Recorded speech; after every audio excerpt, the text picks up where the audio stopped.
please. Okay, so welcome everybody to our journal club.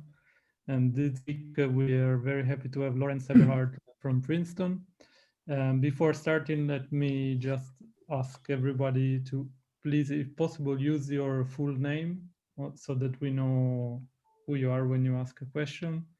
And also please keep your microphones muted during the talk, but you can unmute yourself and ask a question at any moment. Okay, so please, Lorenz, it's all yours. All right, thanks very much. Thanks for the kind invitation. I hope everyone's well. So today I will talk about some work I did over the last 3 years or so.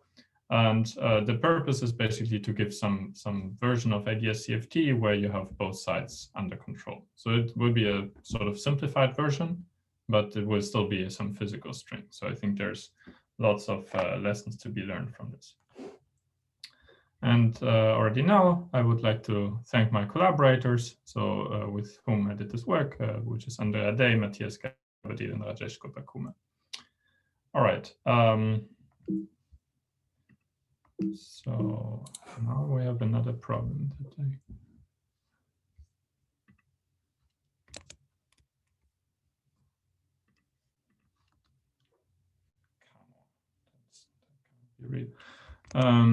All right. Are you using preview? Yeah. Then just go to view and then say start, go to full screen or something like this. And it should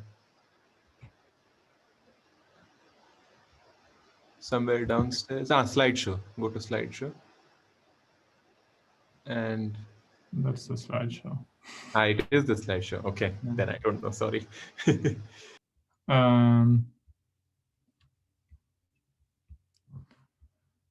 Yeah, somehow we have some problems today. This annotate thing doesn't go. All right. So yeah, sorry for that. So yeah, the basic idea, the basic plan is that I will first review the setup where this correspondence is supposed to hold. So I will tell you about the bulk background, the boundary CFT. Then I will explain you how the Hilbert spaces match on both of the sides. Then we go to the sort of next step of checking this, and we map the correlators. So, and there is some nice structure there. And then we move on towards sort of non-perturbative stuff and discuss the role of black holes here.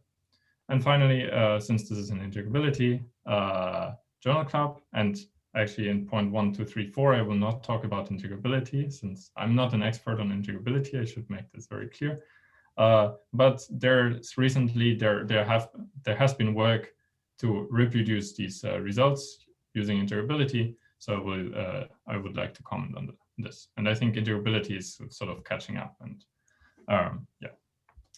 All right. Can I ask a quick question? Yeah, please. In your setup, do you need integrability, or can you do it? No, with integrability, I think, so for right now, this will all be worldsheet CFT.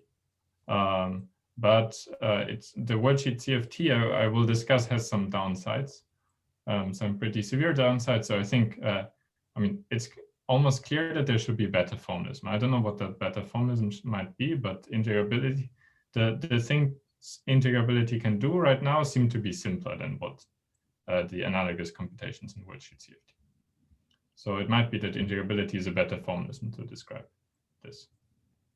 Okay, thanks. Okay, thanks. Yeah, please do interrupt me as much as possible because I want this to be useful for you. I don't need to talk about everything. All right, now we have to turn again. Interruption is also very in spirit of this series of talks, just to remind everyone. Yeah. All right, so let's start and discuss the classic ADS3 CFT2 correspondence. And the basic idea is that it goes back to Maldacena, is that string theory on ADS3 equals S3 equals T4 should be dual to symmetric deformation of the symmetric product orbifold CFT. So what does this precisely mean? So the bulk background has some huge number. You can put many charges in this background. So you can put D5 branes. Usually this is like sold as a D1, D5 system. So you can put D1 branes, D5 branes, and build this background.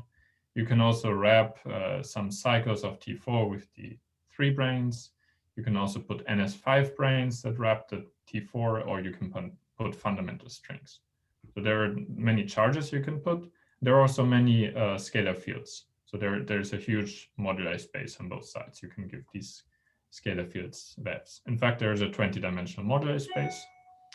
And 16 of these moduli are sort of perhaps trivial, because they're just the metric on the 4 torus and the B field on the 4 torus. So 16 are sort of trivial, and the other 4 are more non-trivial. There are some, Bogdan knows this much better than me, but there are some parts of the Ramond 3-form flux on the T4, and there is some axion 4-form flux, and some axion and 4-form combination. So there are many moduli. And on the other side, we have the symmetric product orbifold.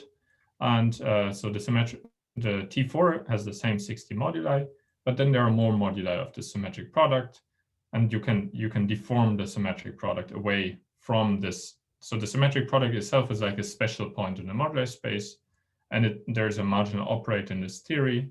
You can turn on this operator and you go somewhere away.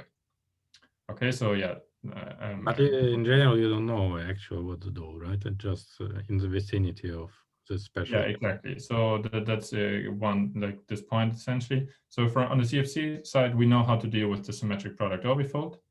So with the special point in moduli space, and at the other points in moduli space, we have essentially no idea what to do. We can do perhaps conformal perturbation theory to first or second order away from this special point, but that's it.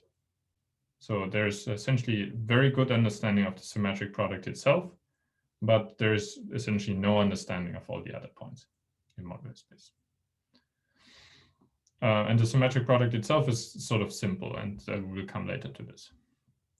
So if we want to have some hope of finding some nice ADS-CFT dual pair, then we should better identify what is the precise point in moduli space on the bulk side that corresponds to the symmetric product orbifold, because here we only have this under control.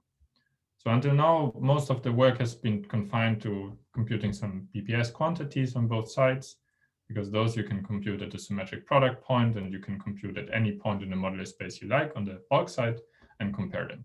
But if we actually want to make the correspondence precise, then we should find this point in moduli space.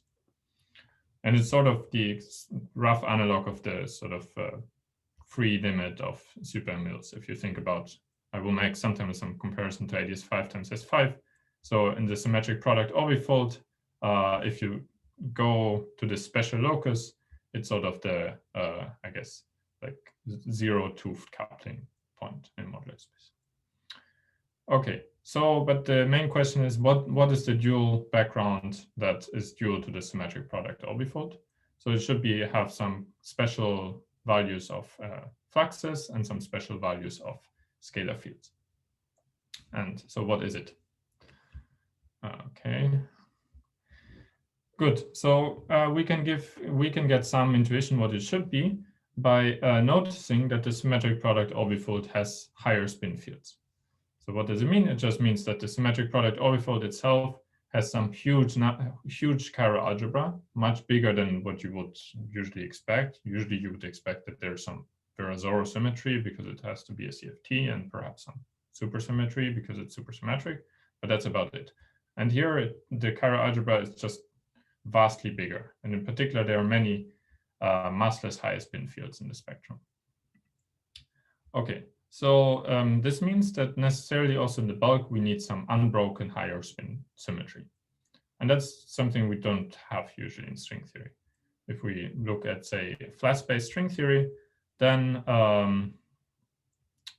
we have, yeah, I mean, there's the graviton that is still massless, but if you look at higher spin fields, then they have a mass. And that mass goes down if you lower the tension of the string. So the sort of idea would be that the symmetric product orbifold is dual to a tensionless limit of string theory, where the tension is very small. And in this case, the tension is related to the number of fluxes in the background. And essentially, this means that we need a low number of flux quanta. Okay, Sorry, so this is kind of naive question, just to compare with 3 n equals 4, right? So you would also say there are like lots of high spin single trace operators. yeah. So it is similar in this sense, right? Yeah, I mean, there is some work by Bo-Sundberg, how this works in AES5 times S5, this tensionless limit. And also like this recent work, or not recent, but by Berkowitz, he has these works where he tries to prove ADS5 times S5 from a worldsheet perspective. And he also takes this tensionless limit, and then somehow the gauge theory simplifies enormously, but the string theory becomes complicated if you make the tension small. So yeah, but that's sort of the idea, that this is a simpler point to work with. Yeah, and what seems to turn out is that 1 unit of an SNS flux and no RR flux seems to work. So before we said we can have this D1 brain flux, D5, and fundamental strings, NS5 and D3s. And basically you take no DP brains and just take fundamental strings and NS5 brain, and you take exactly 1 NS5 brain and some number of fundamental strings. And you also don't turn on any of these RR fields on the torus. So the idea would be to look at strings on ADS3 cross S3 cross T4 with exactly 1 unit of an SNS flux. And this has been proposed in a series of works by many authors, that this should be exactly the same theory as the symmetric product orbifold. So now it's not just a deformation, but the same theory. So if this is true, then this would be really nice, because the symmetric product orbifold we have perfectly under control. And also pure SNS flux backgrounds we have quite well under control. So we can try to compute many things on both sides and see whether they match. So again, to compare with n equals 4, so you kind of analog of string tension is now quantized, is it correct? And then yeah, in n equals 4, it's a bit different because you don't have NSNS flux, but RR flux. But the idea would be that you essentially you go to this tensionless limit, and your strings become somehow very large. And yeah, but so there is the bulk side is much more difficult because there is no good description as an ADS3. So perhaps this pure spinner works, I don't know, but yeah, but that would be the idea, that it simplifies. Can I also just ask at this point about S-duality? Yeah, S-duality. So yeah, so I was telling you, I guess, a slight lie, and you caught me that this is of course not the only description of this, should not be the only description of the symmetric product. So the symmetric product, by the way, I should mention again, this n that appears here is the number of fundamental strings. These can still be large in the background. And n is also sets the scale of the string coupling. So n goes roughly like 1 over G string squared. There's also some volume of T4 factor and so on, but let me gloss over this. And so now Bogdan asked about S-duality, and of course he's right. I can perform an S-duality on this background, and I can interchange my fundamental strings and NS5 brains for D1s and D5s. And simultaneously, I make the string coupling large. And of course, this should be also a valid description of the same. I guess I wondered, because I don't remember exactly, but there are some issues with having a single D5 brain. Yeah, so there's also an issue with single NS5 brain. And for NS5 brain, I'm pretty confident by now that this issue is fine. For D5 brain, I cannot be so sure. But if you believe in S-duality, then you should think that also the pure R flux, but for large. Yeah, it's interesting. Yeah, well, it might be worth revisiting, because I thought Seiberg had in the old days some argument about why one D5 brain was wrong. Anyway, maybe this is better for discussion. Sorry. Yeah. Okay, but yeah, and of course also, like similarly, there would be many U-dual sort of pairs. I mean, there's some U-duality group that acts on that background, and S-duality is just a special case of that. So you can, for instance, do some T-dualities on the T4, and you get some other background that is good as well. Sorry, Lorenz, but this is in the pure NSNS sector, right? Yeah. But yeah, you could, for instance, do like S duality, 4T dualities, and again S duality. What that would do, you would exchange your fundamental strings in NS5 branes. So instead of like one NS5 brane and many fundamental strings, you would just have many NS5 branes but one fundamental string. Okay. All right. So that's the basic setup. So let's go on and discuss some special features that arise. Okay, so usually, or people in the last 20 years or so thought that this cannot make any sense whatsoever, because the main problem is that pure NSNS flux backgrounds have a long string continuum. So here I drew a picture of ADS. So ADS you can think of as being some long cylinder. You take some time slice of ADS, so it's just a disk. And you will have some strings that propagate in the cylinder. If you also fix some time slice, it's some curve like this. Okay, and since the tension is very low, or that even works for general tension, but let's say we have some very long strings. These strings are known to exist in ADS. So these are strings that are not point-like at all, but they're like very big. And they can like expand radially towards the boundary of ADS. And because of that, that's like essentially you can think of as being some kind of scattering state. And you can give this string any radial momentum you like. So beyond this certain threshold where they can reach the boundary, you can give any momentum you like. And this radial mode leads to a continuum in the spectrum. So usually if you compute some NSNS flux background spectra, you get a continuum in the spectrum. And so you wouldn't expect any nice space-time CFT.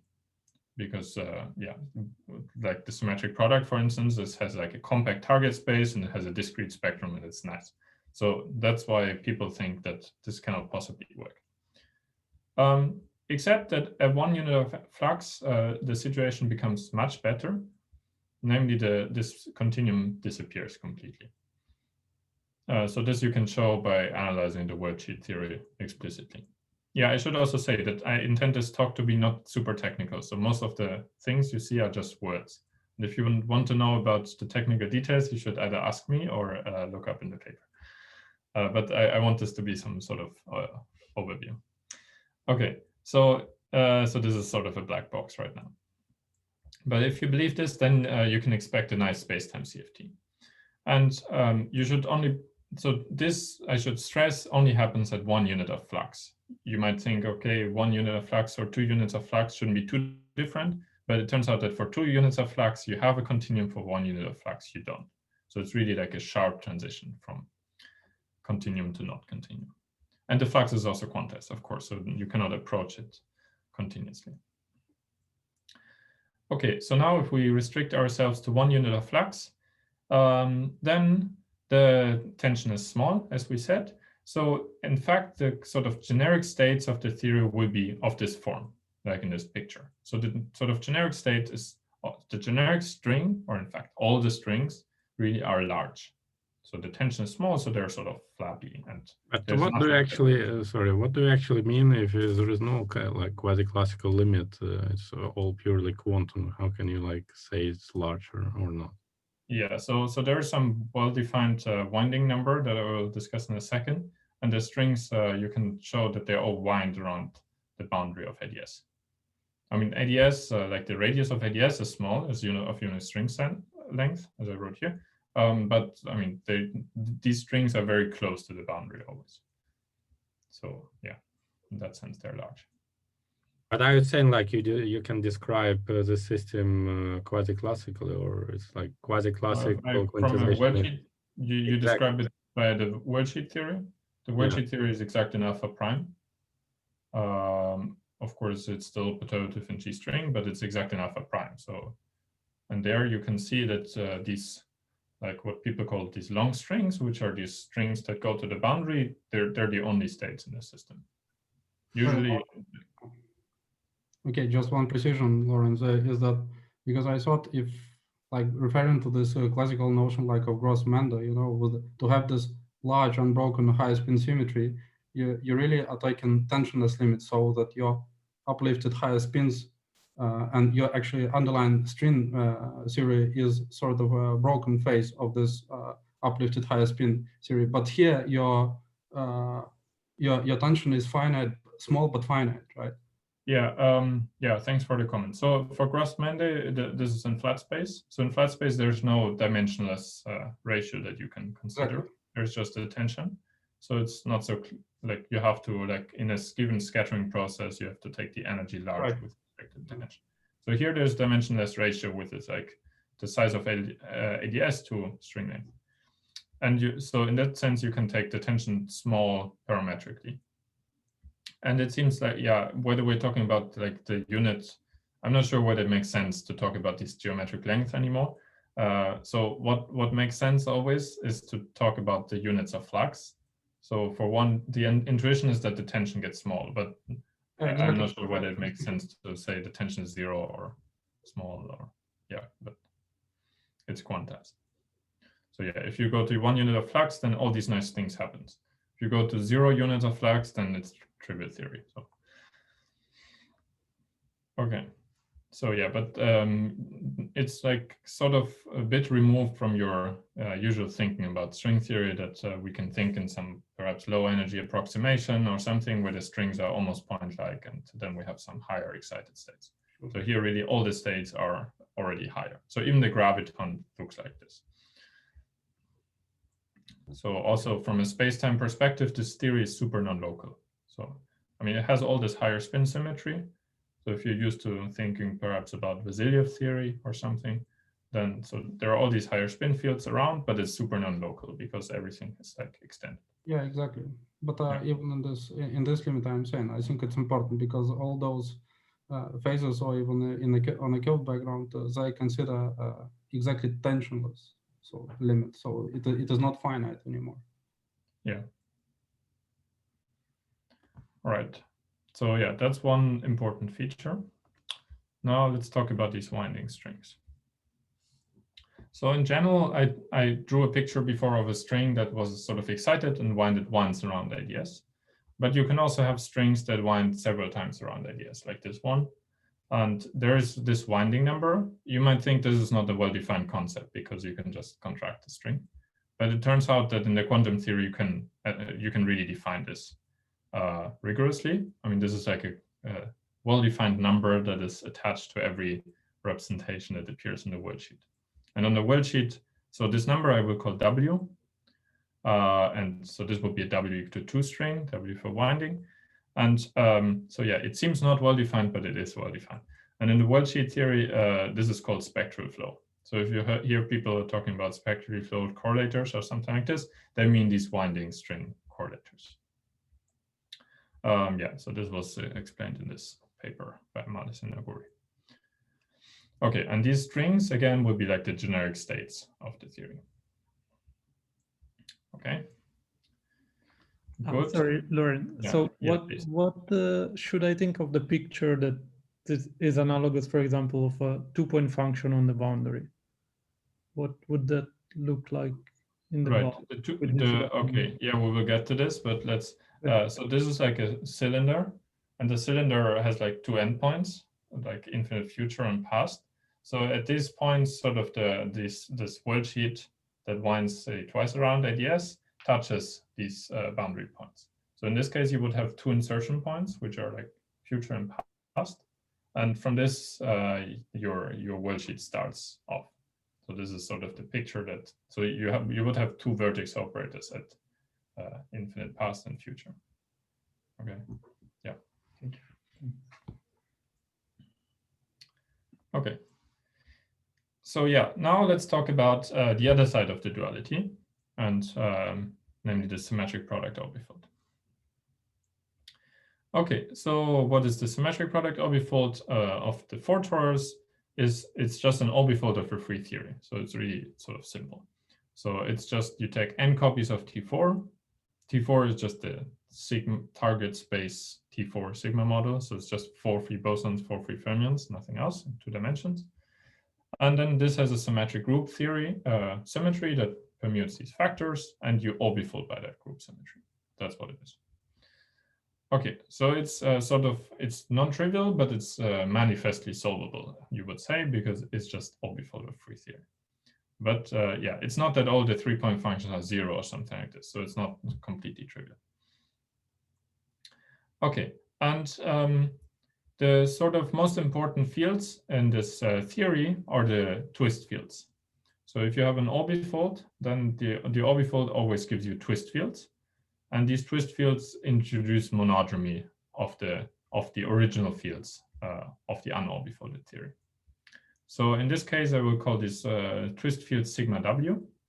So in general, twist fields are labeled by the conjugacy class of your orbifold group.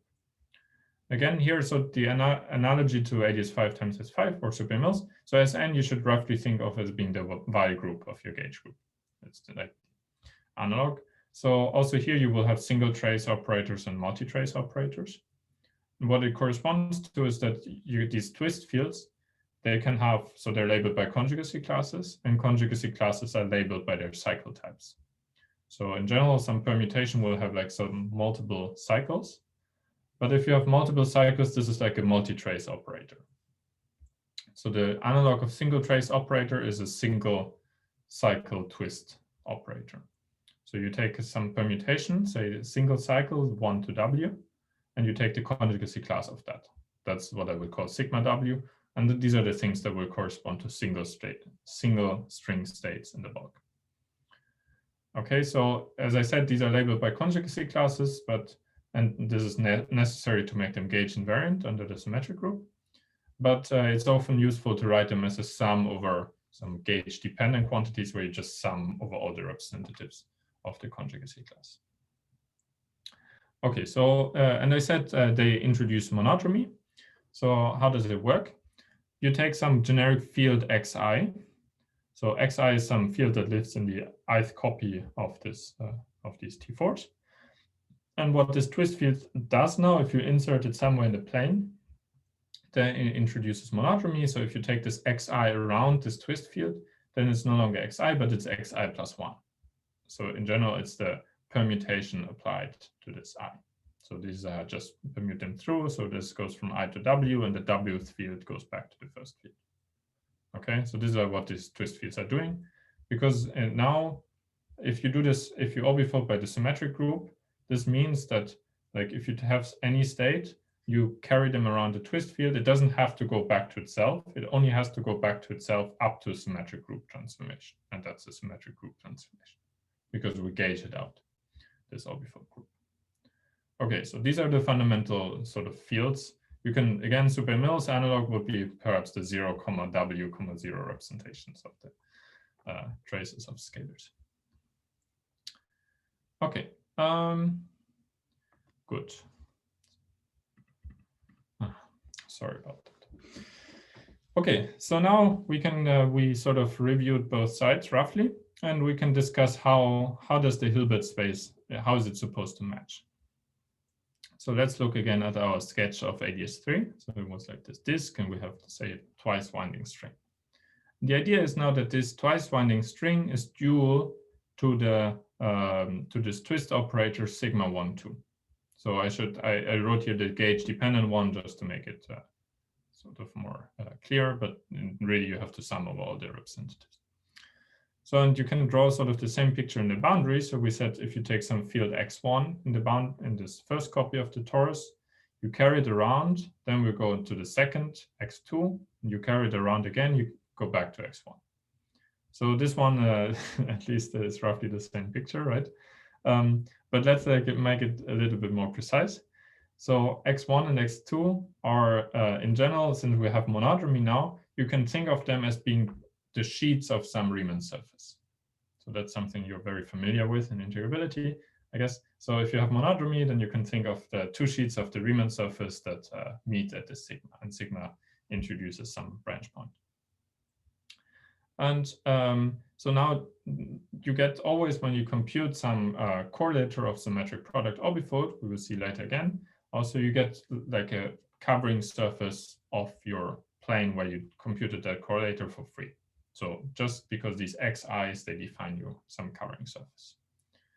And the idea would be now that this covering surface that you get for free is really identified with the worldsheet in ADS.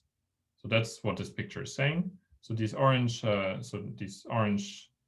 arrows here, these are the two covering sheets, and these two covering sheets you should identify with the worldsheet that covers the boundary sort of twice in this picture. Okay, so this is a recurring theme of the correspondence. Okay, good. Then with this, so now this was like a very qualitative comparison of the two sides, and they roughly look similar. But of course, you need to make a computation and see that actually the spectrum is the same. And so the way we did the computation is that you can formulate this worldsheet theory exactly as I mentioned before. And here it's a bit technical, because usually you would like to do this perhaps in the RNS formalism. Turns out the RNS formalism becomes somewhat ill-defined if you go to one user flux, and you need to use some other formalism. And what we used is this formalism by Berkowitz-Waffer-Witten, which is also called hybrid formalism. And what you do there is you replace, so you describe your worldsheet theory by some super WZW model. So your target space is ADS 3 cross S3 cross T4. You supersymmetrize this as you always do in integrability. So your relevant supergroup in this case is PSU 1,1/2. And since you have only pure NS flux, the sigma model on this supergroup is just a WZW model. So yeah, so what you do is you describe this worldsheet theory is basically this super WZW model on PSU 1,1/2. Then you have some free fields that could describe the torus. And on top of this, you have some ghost system. That is not the same as for RNS in the RNS forms. So it's not the easiest of worldsheet theories, perhaps, but it's like a solvable thing. We know how to deal with it. So in particular, you can solve this. You can compute the full spectrum of the full worldsheet spectrum. And if you know the worldsheet spectrum, then you know you have to compute the BRST cohomology and the worldsheet, and you have to impose all the physical state conditions, and you can compute the spacetime spectrum. So yeah, I don't want to give the formulas. Later we will see some formulas, I promise. But Can I just ask about this BRST operator? Yeah. Does the BRST operator look very different at k = 1 and k = 2? If you do it in the hybrid formalism, it simplifies a bit for k = 1 with respect to k = 2. So I should first mention that in the hybrid formalism, the BRST operator is much, much more complicated than in the RNS formalism, unfortunately. And in fact, it has computed the precise BRST cohomology so far. So what we just did even in the pure NS case? Even there, yeah. With so, just 1 unit of flux? Yeah, even there, it's not computed. So what you just do is you multiply, I mean, it's like the partition function is a bunch of determinants essentially, and you multiply with the ghost determinant, and they cancel some states. But we don't know actually which is the precise state that survives.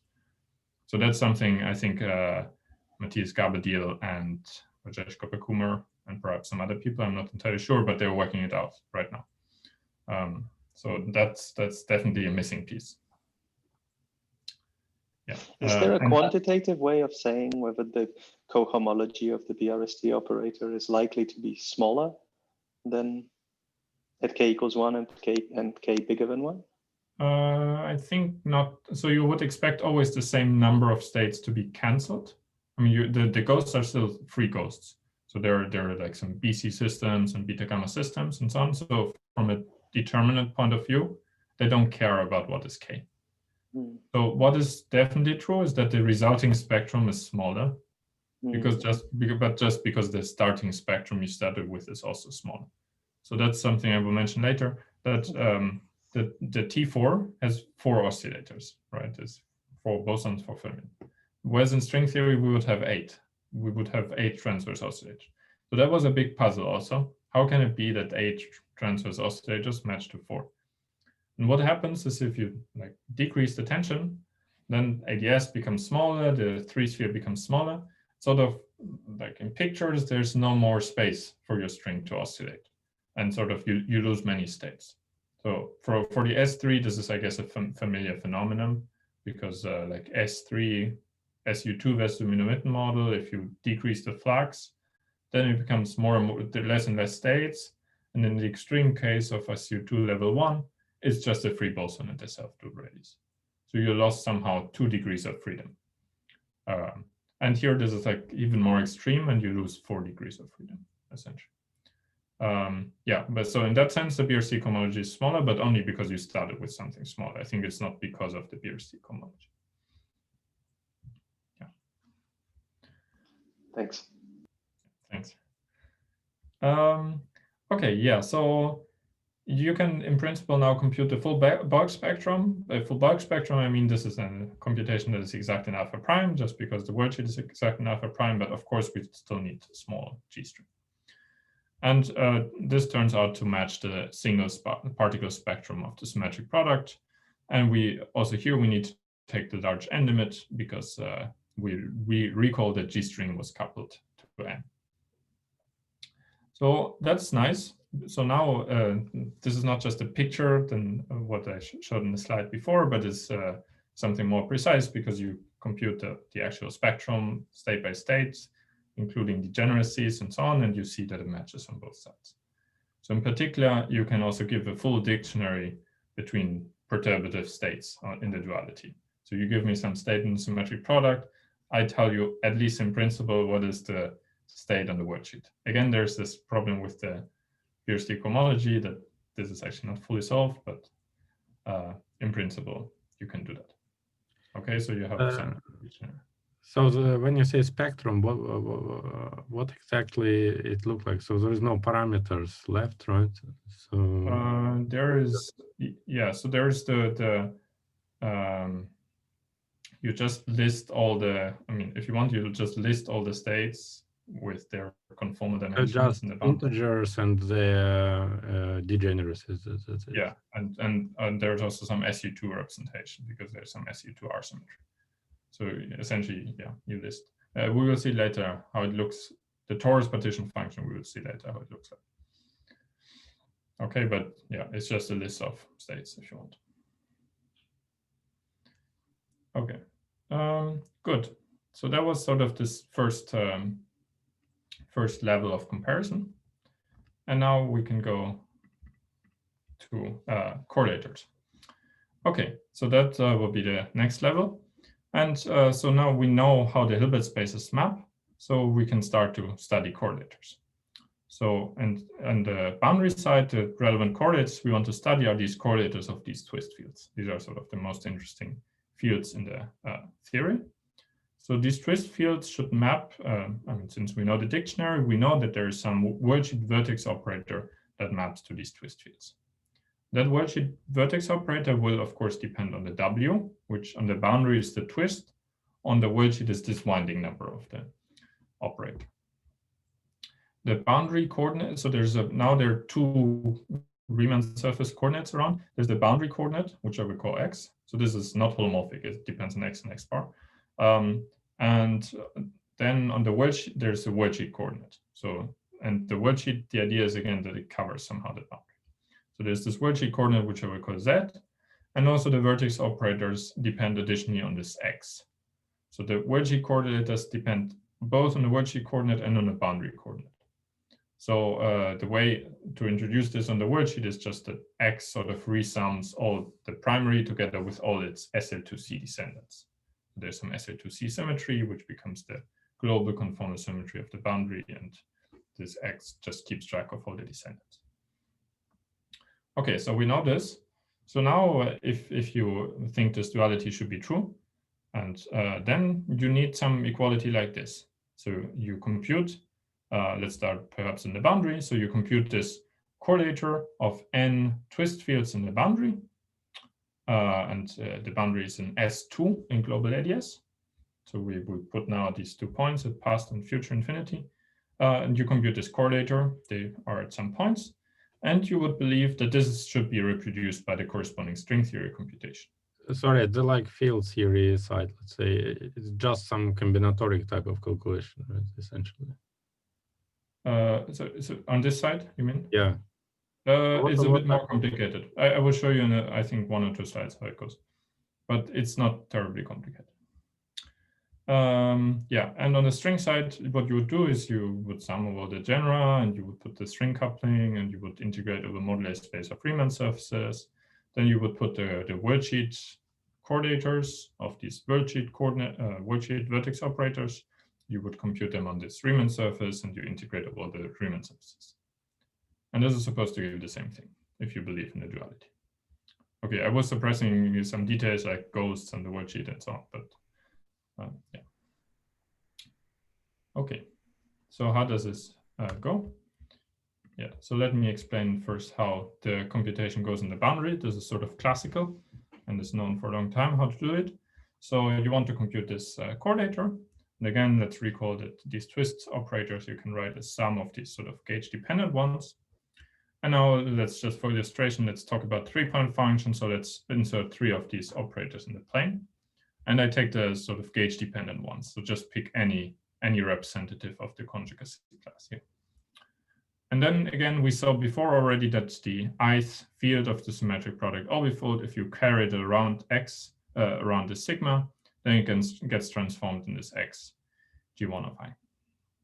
So now this is a situation where you have 3 branch points. So again, you should think of the xi's as being sheets of some Riemann surface. And there are now 3 branch points, and they define some monotromy. But in general, no matter what complicated correlator you write down, they always define you some branched cover, some ramified cover of some Riemann surface. The xi's are the sheets of this Riemann surface. And you get also for free the covering map to your original surface. Just take the xi and map it to the original location of that xi. So you get some branch cover of your surface. And that's sort of essentially in the definition. I mean, this you get for free if you try to compute the correlate. But I don't know, so there are many curves, right, with this 3 branch points, I guess. Yeah, and they correspond exactly about. So if you choose some representative here, then they define you cover. If you choose another representative, then you get another cover. So these many different curves correspond exactly to this. So if you would write in this correlator, you would put this sum and write as a sum of sort of gauge dependent correlators. Then this will correspond exactly to a sum of all the possible covers. So if you fix G1, G2, G3, then there is a unique cover. Single. Yeah. So this is sort of classical. This is Hurwitz's theory. Then whenever you like, if you want to count the cover, you just need to count group elements that like the product is 1 and up to conjugation and so on. So it's just combinatorics to count all the covers. Okay. Good. And with this data, you can now compute the correlator. So the idea is that instead of computing this correlator with twist fields on the original surface, what you do is you do a conformal transformation on this covering to this covering, and you compute instead the correlator on the covering surface. And if you lift it to the covering surface, then these twist fields, they introduced originally monotromy in the base space, but on the covering space, of course, you sort of resolve this monotromy, and they don't introduce monotromy anymore, and they're just usual vertex operators without any twist. So what you do is you want to compute this correlator. So you need to sum over all the branch covers. This corresponds to summing over all the representatives in the twist field. Then you get some, you get this e to the Liouville action evaluated on the Weil factor. This is the factor that you get from conformal transformation. If you do a conformal transformation, then in CFT, in general, if this conformal transformation is not a global conformal transformation, you get some sort of perhaps complicated factor, which is this Liouville action evaluated on the Weil factor of the conformal transformation. So you have this factor, but then all you need to do is you need to evaluate the corresponding fields in the covering surface. And now they don't have any label W anymore, because this W has been taken care of by going to this covering surface. And this covering surface, of course, importantly, can have higher genus. So this also automatically defines your genus expansion of the correlator. If you would just throw away all the covering surfaces that have, like, keep only the covering surface with genus 0, say, then this is like the genus 0 part of the correlator.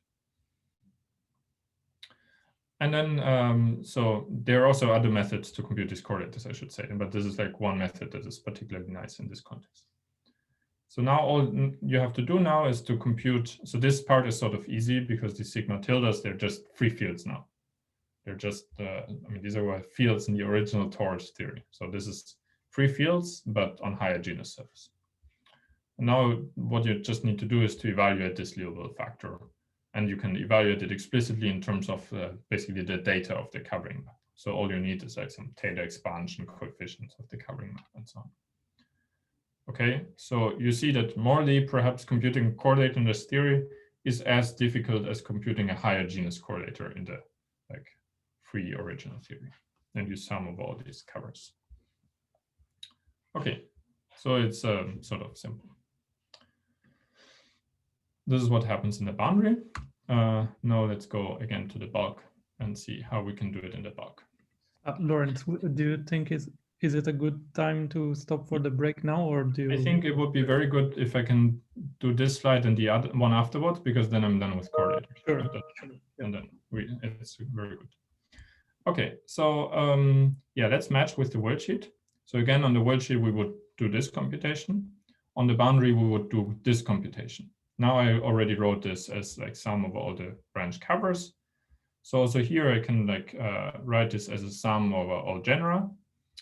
So there's also a combinatorial factor that I was sweeping under the rug before, just by counting how many like elements there are in each conjugacy class and how many lead to the same covering map and so on. There's some combinatorial factor, and in the large n limit, this has this form. And then you just sum of all the branch covers of some given genus G. You put your Liouville action and your covering space correlator.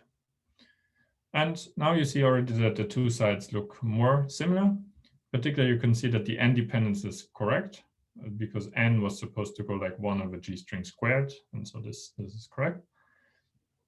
So now what remains is to compute these moduli space integrals, and they should somehow match with these sums.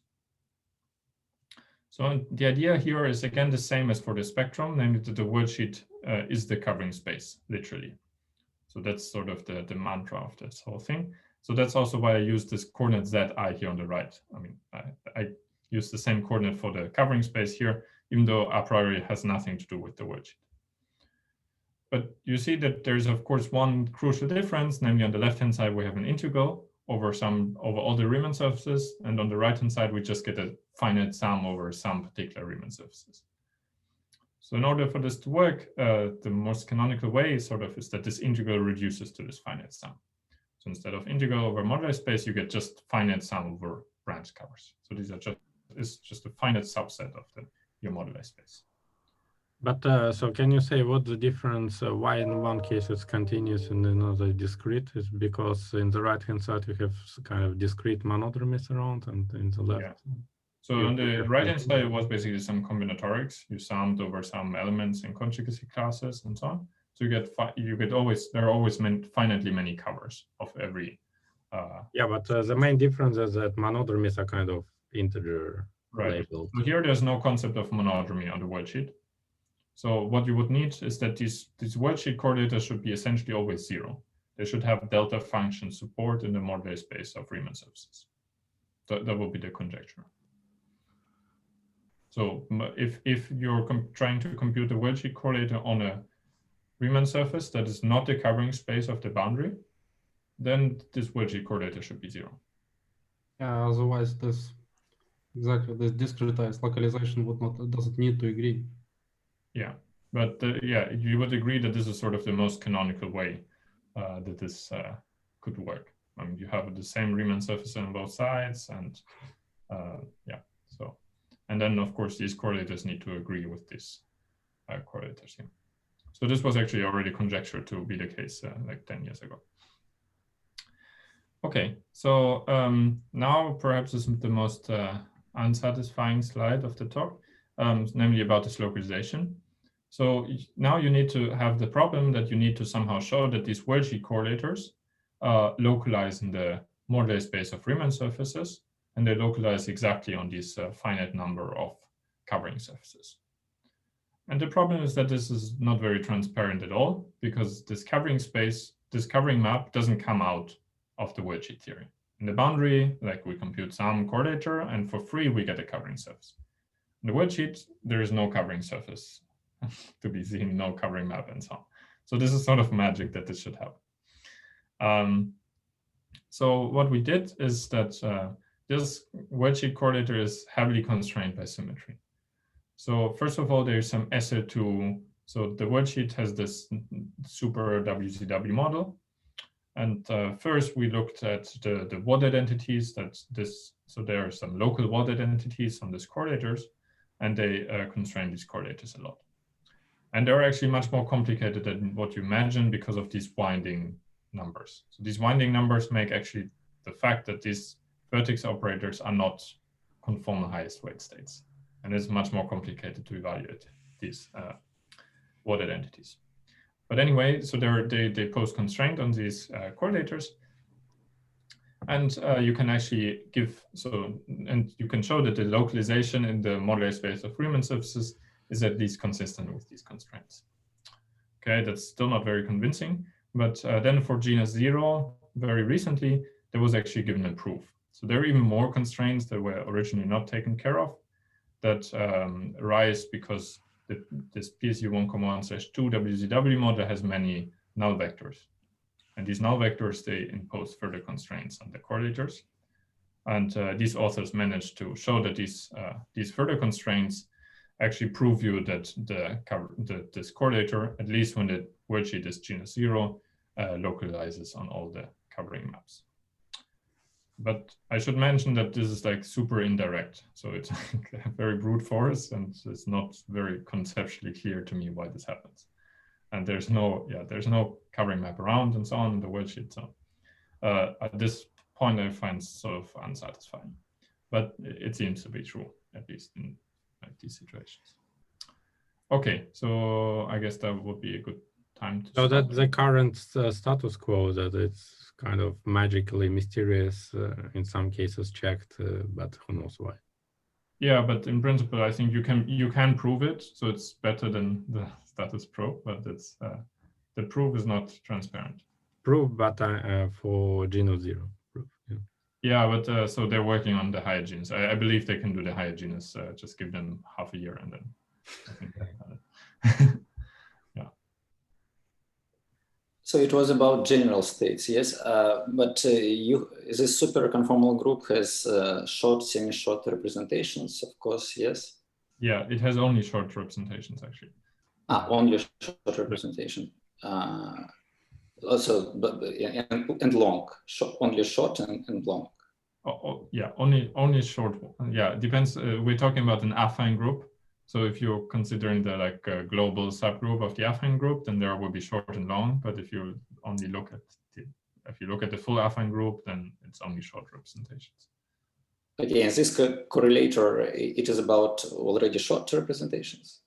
Well, they're only short. They're only short, I guess. Yeah. Only short. Okay. Okay. So I mean, these are not. Yeah. Again, if you look at the global algebra, it's not that all the states are BPS states in the theory. It sounds like this, but so because the BPS states would be with respect to the global algebra. So these are not in general BPS states that you're computing the correlators of. But from a worldsheet point of view, this affine algebra is has only short representations, and because of this, there are some local additional local WOD identities coming from that condition. Mm-hmm. Okay. Then no question. Any other question, or I pause the recording so we can have a tea? So how much supersymmetry the worldsheet has? Nothing. Nothing? In conventional terms, nothing. So I mean, this is Well, how is it a super with Yeah, the super. So you have a supergroup WZW model. Mm-hmm. So, but every field on your worldsheet is a current. So you have only spin 1 fields on your worldsheet, but some of them are fermionic because it's a super WZW model. So, but from a worldsheet point of view, there is no supercharge or anything. Okay. There's like some twisted supersymmetry in the worldsheet, but not any conventional. Other questions? All right, so let me pause.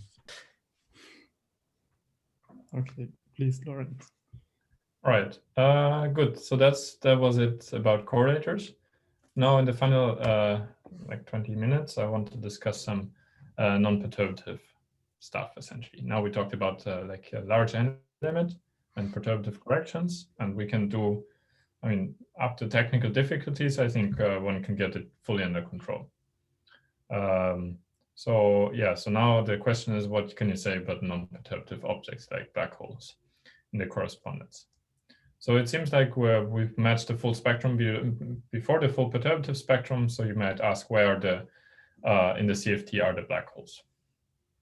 So to answer that questions, what I want to do now is to try to attempt to compute really the full boundary torus partition function. Sorry, somehow this like looked nice on my iPad, but anyway, this is supposed to be a torus, and this is the boundary torus. And what you would do from a gravity point of view, if you want to compute like non-perturbative contributions from gravity, you would like fill in that torus with all possible Borg geometries. So you take a boundary torus, and you would there are different ways to fill that in, and there are different Borg geometries. So one way we know very well is thermal ADS3, where you take the cylinder of before we had global ADS, there was a cylinder, and now you glue it together, and the boundary of that is a torus. But that's not the only way. You can also take you can rotate your picture. It's still like a solid torus, but now the time is not. So here the non-contractible cycle was time, and here the non-contractible cycle is space. So that's the Euclidean BTZ black hole. And there are in fact many other geometries. And from a like semi-classical point of view, if you want to get the full non-perturbative gravity contribution, you should sum of all of those. So this still misses some non-perturbative contributions like the instantons and so on, but let's try at least to talk about those. So now the idea would be that if you want to compute the non-perturbative boundary torus partition function, you should try to compute the string partition functions on all of these backgrounds to as many loops as you can, sum them all up, and hope that you get the boundary. Okay, that would be the idea. Okay, so to see how that works, let's start with the string partition function on thermal ADS3 before we talked about global ADS3. And I should mention also that since we're taking some like time cycles, of course, we're talking about Euclidean picture now. So everything is Euclidean. So, okay, if we want to get thermal ADS3, then a thermal ADS3, I already said, is like you take the long cylinder and you just glue it together. So what it is, it's a quotient by a Z where you like identify time. So it's just, you can obtain it by taking Euclidean global ADS3 and mod out by the Z. So from a worldsheet point of view, now your target space is a Z orbifold of global ADS3. So all you need to do is we know what is the worldsheet theory for global ADS. So just take the orbifold of it, and you know what is the worldsheet for the thermal ADS, the worldsheet theory. And you can use this to compute, at least we will be able to compute the one loop string partition function in all these backgrounds, and that's already something. And we will see actually that the result is somewhat better than what you would imagine. So it seems like, yeah, we can talk about the higher loops later. But let's just do genus 1. So before doing that, I should answer one important question. And now maybe it gets physically also more and more interesting. Namely, there's like a slight, it sounds like a stupid question, but what does string perturbation theory actually compute? So the problem is it doesn't really compute what we want to compute. So if we again take our picture of ADS3, and now we want to compute the full partition function. So we will have some strings, like also possibly disconnected strings. Here you put one W to one string and one W to two string. And if you do string perturbation theory, then you will generate all of these, like any number of disconnected and many times winding strings. So in particular, you don't fix the number of strings. The number of strings is not fixed in the computation. So you're talking about the grand canonical ensemble, where this number of fundamental strings is not fixed. However, from a boundary point of view, we said that in the symmetric product orbifold, the n that we have, it corresponds to the number of fundamental strings in the background. So from a boundary point of view, you fix the number of fundamental strings. So you're talking about the canonical ensemble. So for the so in both like formalisms, we're talking about different ensembles. For the partition, for the correlation function that we discussed before, this was not really of an issue because you're just focused on the one string sector and you didn't consider like disconnected strings. So that's why it didn't arise. But yeah, so the string perturbation theory. Sorry, I thought the number of string in the string theory, the number of fundamental strings was sort of part of the background charges that you fixed. Right. So so yeah, you can like what you usually would do is you like treat some number of strings as background strings, and then on top of this you put some probe strings, right? So I want to take some sort of perhaps extreme perspective where I describe all my strings, even in the background, as perturbative strings. So you might criticize that, that's fine, and I will also talk about this later, but that's the perspective I want to take. Okay, and at least also if you put some background strings, it's clear that you put some perturbative strings on top of this, and if n is not strictly infinite, then n is not fixed. Yeah. Okay, so but what the string theory will actually compute is this grand canonical ensemble, which is this curly Z or fancy Z, whatever. And that depends now additionally on some chemical potential that we introduce. And you can think of it as just being the sum over all the partition functions of the various symmetric product orbifolds that depend on n, and you put this e to the 2 pi I n sigma in front. Okay, so this is the object that we can actually compute with string perturbation theory, whereas these individual objects we can only compute after doing some Legendre transform or content integrals or something. Okay, good. So now if we want to compute this, of course, we have to say, how do we include this chemical potential? Should somehow go into our worldsheet theory. And luckily, this was already explained 5 years ago, how to do it. And also the fact that the worldsheet computes the grand canonical ensemble was already realized in this paper. Okay, so we can incorporate it, and there's some well-defined method. In principle, what you do is there is like an operator, which is essentially the space-time operator, space-time identity operator, corresponds to some worldsheet vertex operator, and that's a marginal operator on the worldsheet. And you add that to your worldsheet theory, and the prefactor is exactly this chemical potential. So you can change your worldsheet theory to account for this chemical potential. And it does essentially nothing, it just counts the number of strings, this chemical potential. Okay, with this said, I can show you now the first formula, I guess, of the talk.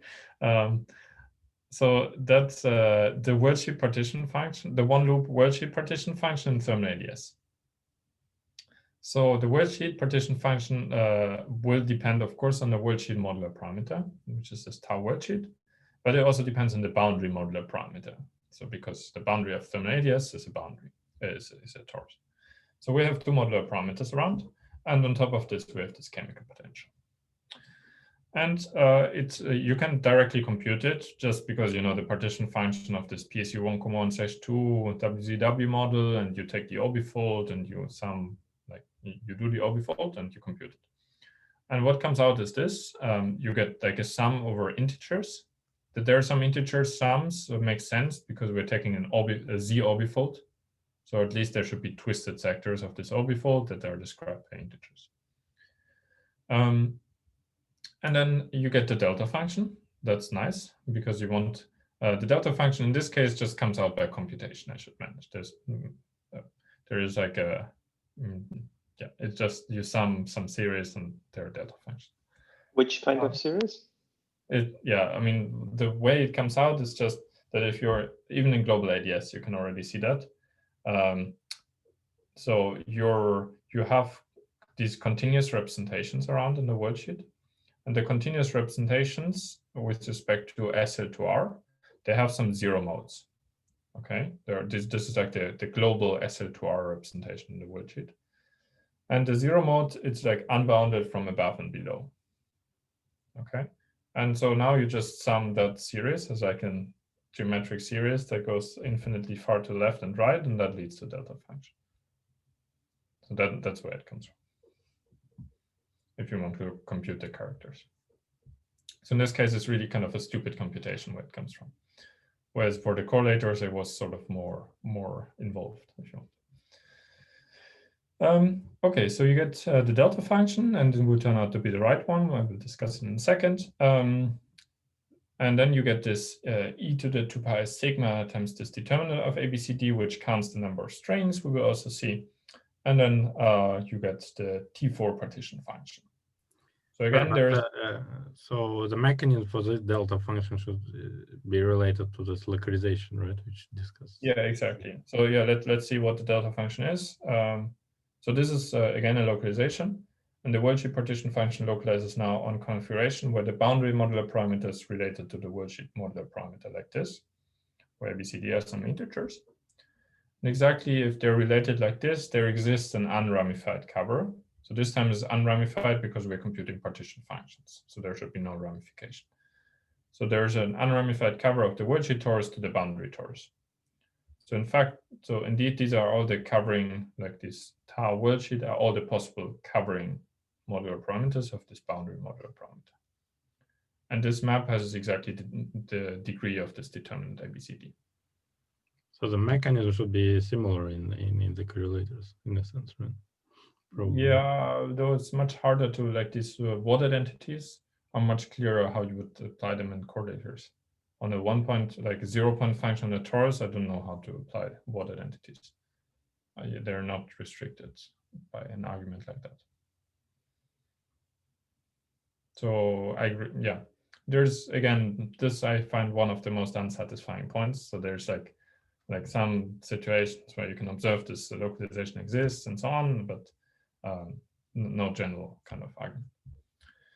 And yeah, so this time we should also notice that the boundary is a torus, so now we get like a covering of the torus by the torus. Before it was here we had a sphere. And yeah, and then we also should notice perhaps that here this determinant appears again, which is now the degree of this covering map. And that's what you kind of expect because the string winds like the number of covering map times many times around the boundary, right? Does it make sense? So in particular, one string, again, can contribute multiple string charges if it's winding. So this is essentially the winding number we already had. And then, yeah, I guess also one comment we already made before is that here there's just a T4 partition function. So there are 4 transverse oscillators instead of 8. Yeah, and it depends on some spin structure and so on. Okay, but it's really kind of simple, the expression for the partition function on the worldsheet. And now all you have to do is to compute the space-time partition function is to integrate that thing over your fundamental domain. So let's do it. And again, this is easy because of the presence of the delta function. So you integrate over this fundamental domain of your worldsheet modular parameter. You will get your space-time grand canonical partition function, which depends on the boundary modular parameter and on this chemical potential. And so essentially, if you do this integral, you just have to keep track which integers basically lie in the fundamental domain and which integers lie outside. So if you do it, in the end, you get like just a sum over 2 integers, a and d remain, and b is now like this is cyclic valued in ZA. And you just get, yeah, the exponential comes from the fact that we also need to account for disconnected worldsheets. So that generates all the disconnected contributions. And okay, so now we get just this exponential sum, and we just need to evaluate the T4 partition function on a bunch of different modular parameters. And again, this is very much in line in what we saw in the correlation function. The correlation function, we just needed to evaluate the correlator on all the covering surfaces. So to compute the torus partition function, all you need to do is to compute the torus partition function, all the covering surfaces of the torus. This time is unramified. But it turns out that all these modular parameters that appear here are exactly all the modular parameters that cover the original torus. And so this is exactly the same as the grand canonical partition function of the symmetric product, with some given spin structure. The spin structure is hidden here, but let's not discuss this. Okay. And yeah, and now you can do similar calculations. You fix the same boundary spin structure. You compute, we just computed for thermal ADS. You do the same computation for the BTZ black hole. You can do the same computation for the conical defect, which is some singular geometry. You can do it for any of these geometries that can potentially appear, and all turn out to give the same result, which is the symmetric product partition function. Okay. Good. So this is some explicit computation you can do. So now this is somewhat contrary to what we thought we should do in the beginning. So we said to get the non-perturbative torus partition function in the boundary, what we should do, we should sum over all the geometries. So we take this torus partition function, and so we sum over thermal ADS, we sum over BTZ black hole, we sum over perhaps some singular geometries like these conical defects and so on. And instead, all of these are the same. So it's instead we have that the torus partition, I mean the boundary torus partition function is the same as thermal ADS, is the same as BTZ black hole and so on. So that seems like a strange thing. Okay. So, but before we discuss this, we should actually discuss whether the Sorry, but if I literally solve these two equations, I get 0, right? No, it's instead of we have. So it's not that both are true simultaneously. Yeah.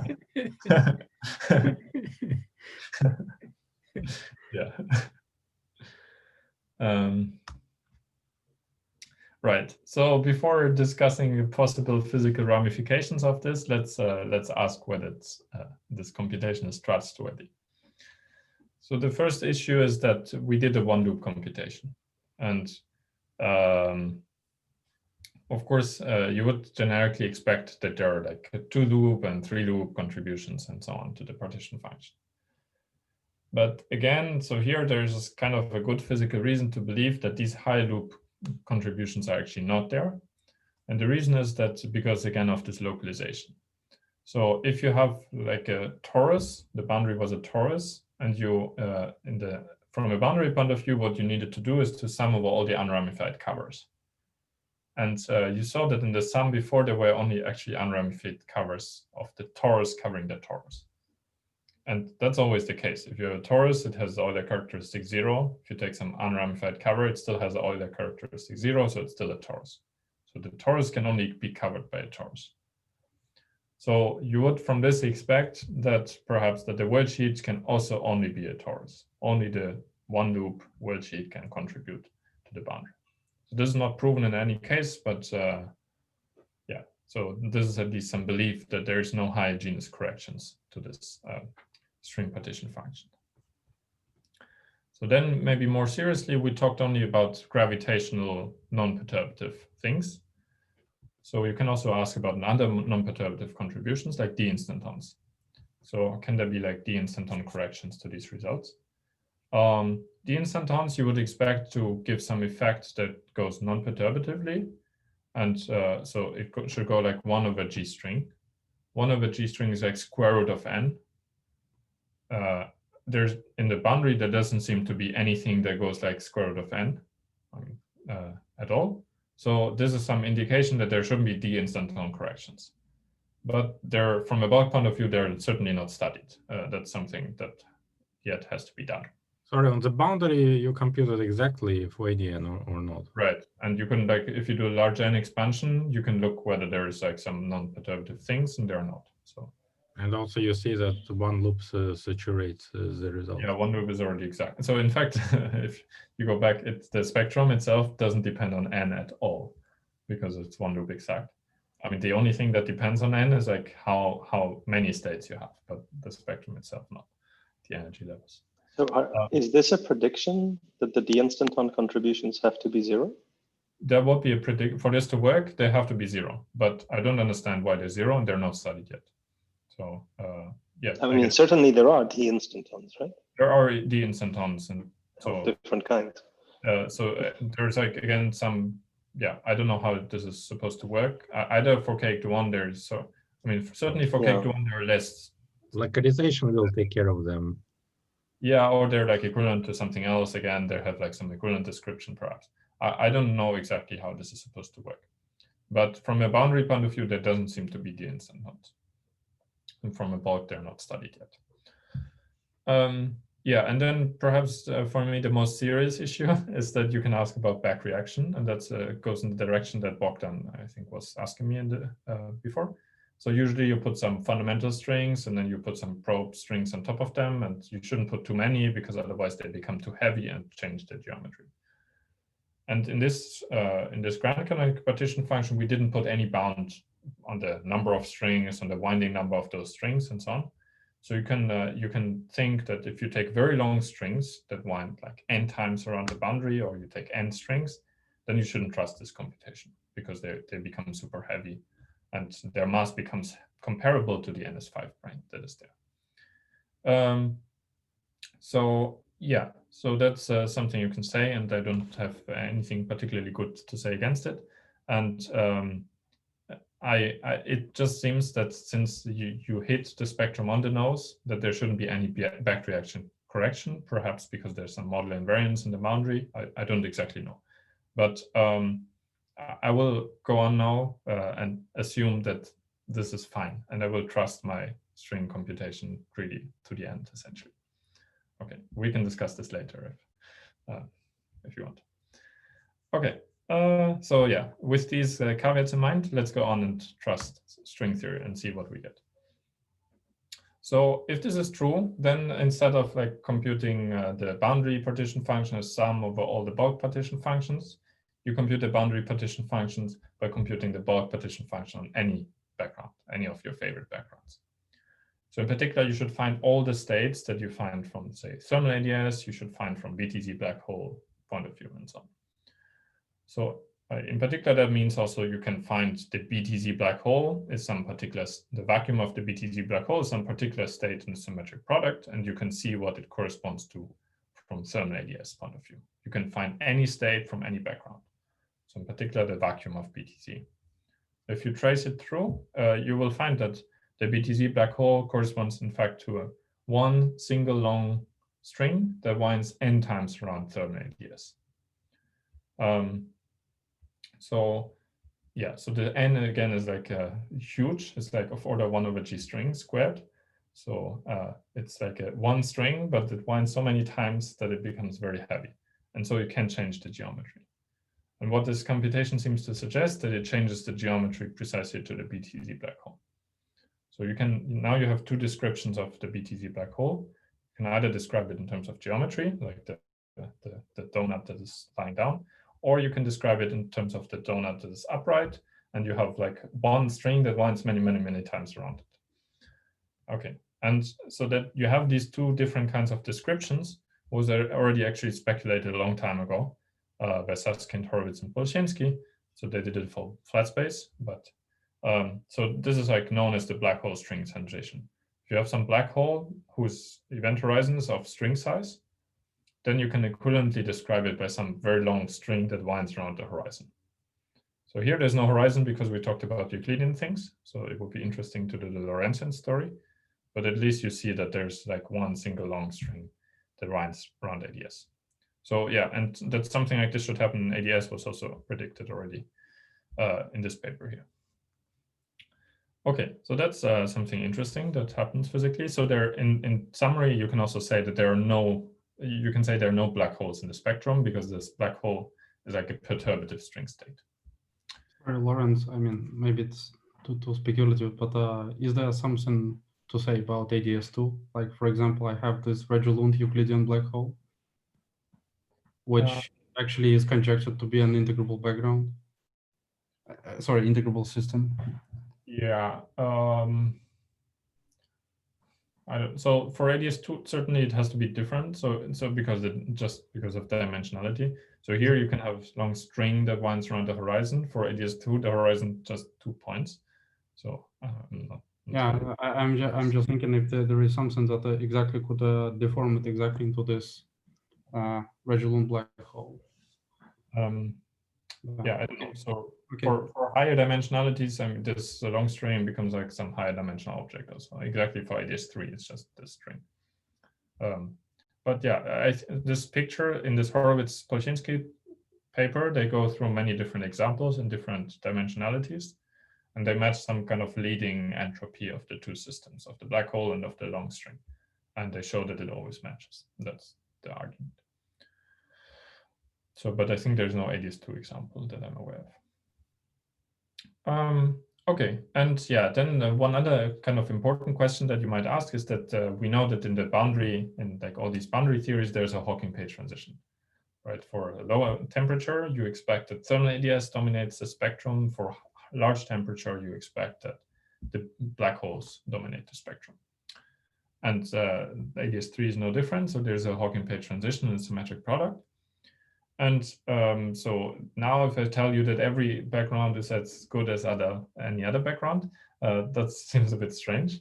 But again, there's like the thing that saves it, or that like explains it again, is that basically these long strings, since they become so heavy, and they're the torus contribution. So you would expect that the torus contribution is usually subleading, but since you have like this super long string, it can be of the same order of magnitude as the sphere contribution. So basically it can beat geometry. And so the Hawking-Page transition is now, you can describe either as a transition between thermal ADS and BTZ, but you can also stay in the thermal ADS picture if you want. And it's a transition between many of these short strings. Perhaps I shouldn't say short strings, but I mean like strings that just wind once around ADS. So the vacuum of ADS is like many strings that wind all one time around ADS. And it's a transition between those and the single long string. So if you have low temperature, then the partition function is dominated by these contributions. For large temperature, it's dominated by these. Yeah, and they can beat the sphere. So there is also a sphere partition function, but I was like sidestepping this a little bit in this discussion because there's some conformal anomaly and it's a bit subtle. But yeah, the sphere partition function is also taken into account in this computation. Okay, I think. Do you see something chaotic about this black hole? Sorry, what was that? Whether it's chaotic? Do you see something chaotic about this black hole? Not at all. No, it's not chaotic at all. And I guess that's related to the fact that it's like equivalent to a perturbative string state. So this like the dual theory is not chaotic in any sense, I think.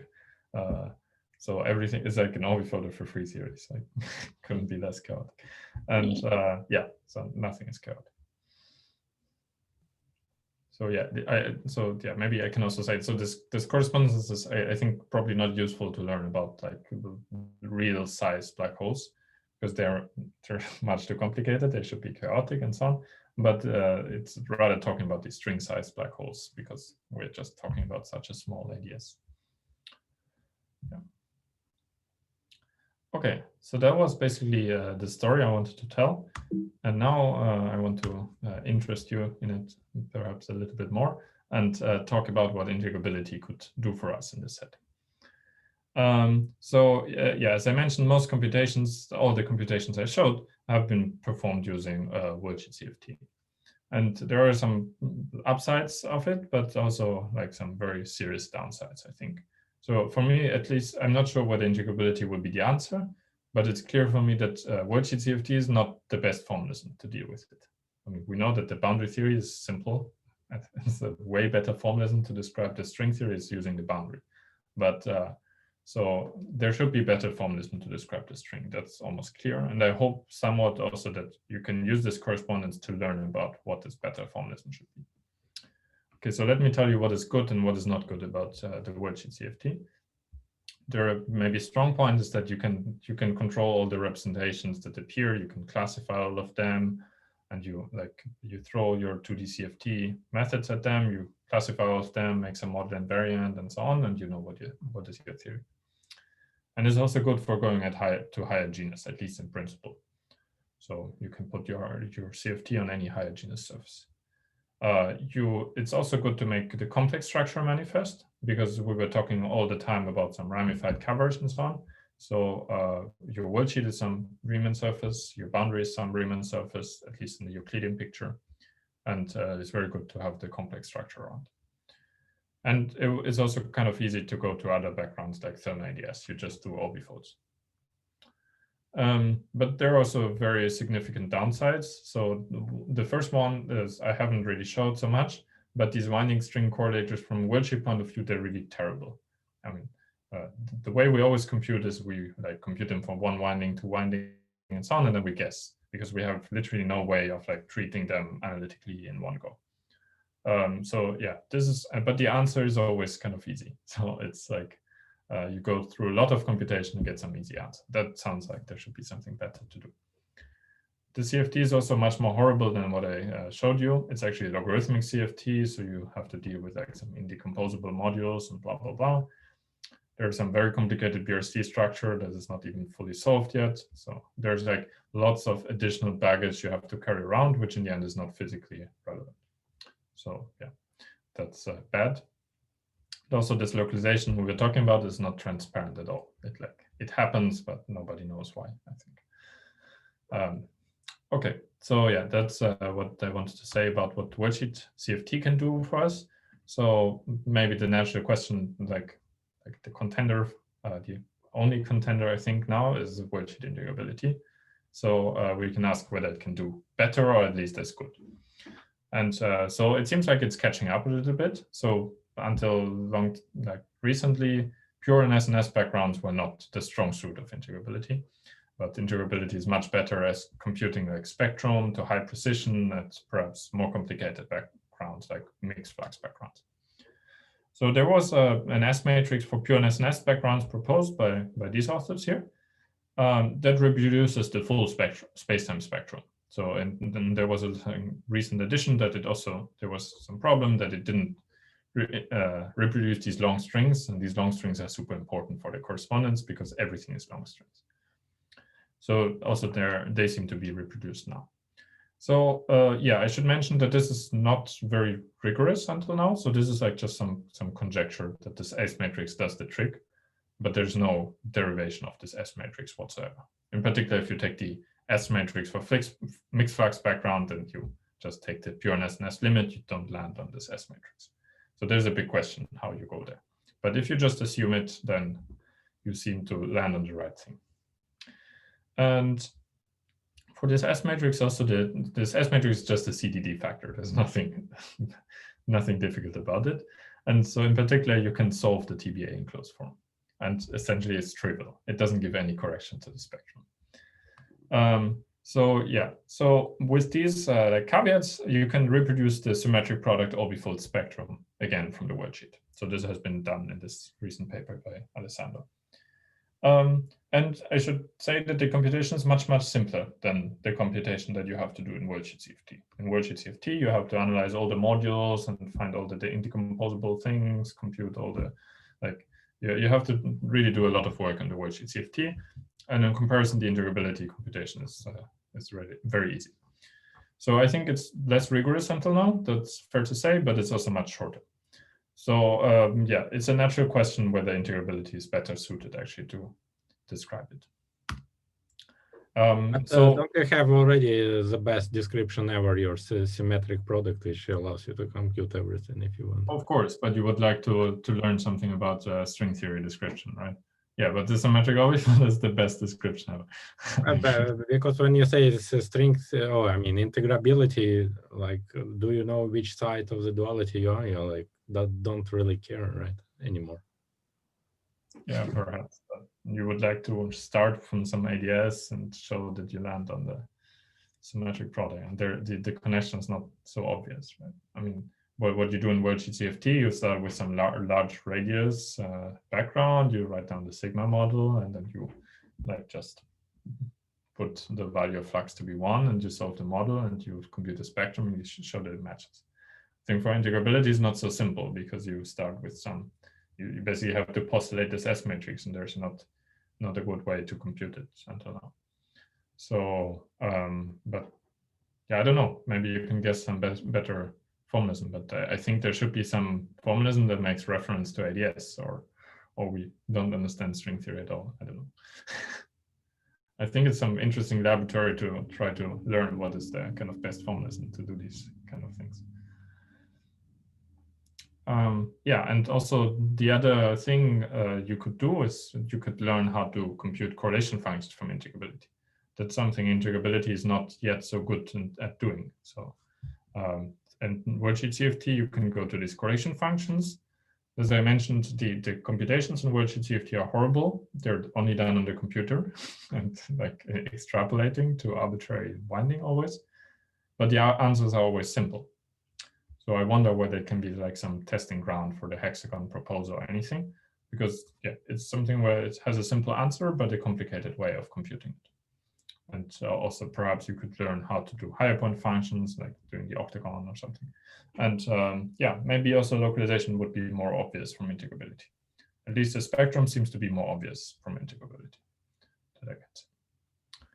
Okay, yeah, that's basically the teaser I wanted to give you. So thanks for encouragement. Challenge. Yeah, I think it's like a nice laboratory, and yeah, the problem I guess is that it's far away from like what one is usually used to do, where you expand it around some like geodesic or something, because here the string is really not point-like. Okay, so I guess that's it. So let me perhaps shortly summarize, and then I'm done. Yeah, so the main theme, I guess, if you have been paying any attention, you got that, is that ADS3 S3T4 with one unit of an SNS flux should be the same as the symmetric product orbifold. And the sort of checks or like in the correspondence are that you can match the spectrum on both sides, and so you get some dictionary of operators. You can compute the correlators in the symmetric product orbifold. So there it's well known how to compute them. You pass to this covering space and compute them. And this covering space, the idea is that it should be identified with the worldsheet. And for this to work, you need that the worldsheet correlators localize in the moduli spaces of Riemann surfaces. So they localize on to all the ramified covers where the covering, like the ramification indices are given by these winding numbers.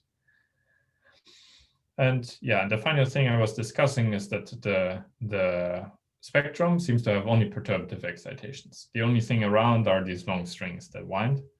And in particular, you can, it seems like you can identify black holes with these long winding strings. And perhaps, I think if you find other non-perturbative excitations, perhaps you can also identify them with long strings. But I'm pretty convinced that the only thing in town is long strings, and you should be able to identify any object you find, you should be able to identify with these perturbative degrees of freedom. All right, that's it. Thanks very much.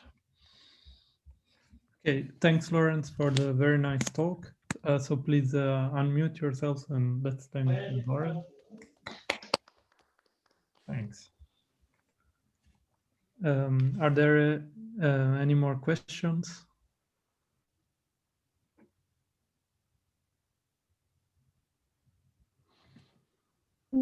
So, I mean, I have some informal questions, but maybe I can ask them later.